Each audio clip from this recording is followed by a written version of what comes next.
আন্দামানের সেই cellular জেলেই British সরকার যাবজ্জীবন কারাদণ্ড দিয়েছিল মুজাফফর আহমেদকে। অকথ্য অত্যাচার করা সত্ত্বেও ব্রিটিশ সরকারের সঙ্গে বিন্দুমাত্র আপোষ করেননি কাকাবাবু। ভারতীয় কমিউনিস্ট পার্টির প্রতিষ্ঠাতা সদস্য। কংগ্রেসের আহমেদাবাদ অধিবেশনে কমিউনিস্ট পার্টির তরফ থেকেই সর্বপ্রথম সম্পূর্ণ স্বাধীনতার দাবি তোলা হয় এবং সেই দাবি তোলেন স্বামী কুমরানন্দ এবং মৌলানা হযরত মোহানি। একদিকে একজন স্বামী, অপরদিকে একজন মৌলানা। দেশের স্বাধীনতার স্বার্থে মিলে মিশে একাকার হয়ে যাচ্ছেন। হ্যাঁ, কমিউনিস্ট পার্টির আধারে। নেতাজির আজাদ হিন্দ ফৌজের নারী সংগঠনের ভারপ্রাপ্ত মন্ত্রী, ঝাঁসি রেজিমেন্টের লক্ষ্মী সাইগল বুক চিতিয়ে লড়াই করার পর বার্মা জেলে কারাদণ্ড হয়। তিনি আমাদের ক্যাপ্টেন।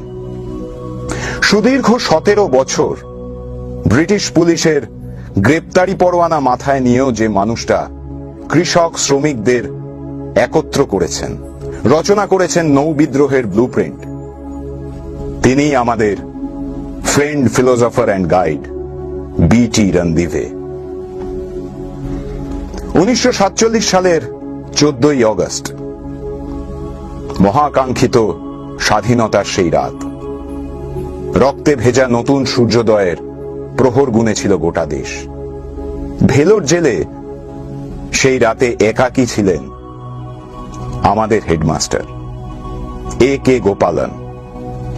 বিনিদ্র রজনীর শেষে ভোরবেলা ভেলোর জেলের বারান্দায় ইনকলাব জিন্দাবাদ ধ্বনিতে মুখরিত করার পর জেলের মধ্যেই জাতীয় পতাকা উত্তোলন করেন তিনি। কল্পনা দত্ত 17 বছর বয়সে নিজেকে নিয়োজিত করেন বিপ্লবী কর্মকাণ্ডে। মাস্টারদার কমরেড ভরসার পাত্রী।